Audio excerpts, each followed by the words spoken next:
Today we're going to be looking at a 1-bedroom flat which we're refurbishing 3 minutes from Hyde Park, and it's another grade 2 listed project. I said I wouldn't touch one of these, but we know exactly what we're doing, and we're going to let you be part of the journey too. So let's take a look.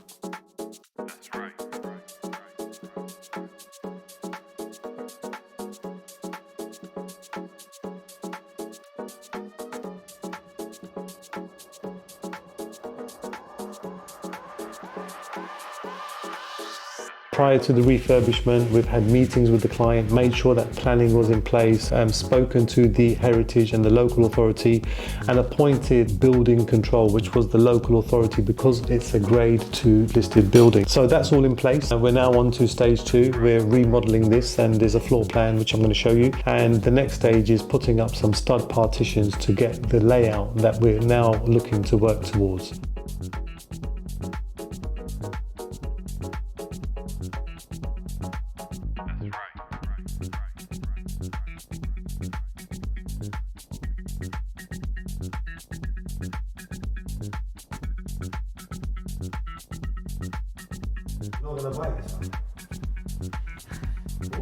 So there you have it. We've got a happy client. It seems like he's getting a little bit excited when it comes to the selection of some of the materials. So the tile selection, we budgeted £35 per square metre, and he's just gone and potentially selected something at £100 per square metre, which is, I've never done that myself, so I'm quite shocked. This project's going to be super. It's got some really nice height doors, 3 metre tall ceilings, some big sash windows. It's going to have a bespoke kitchen, some really nice floors, and it's going to come out with a super nice colour. So make sure you stay tuned.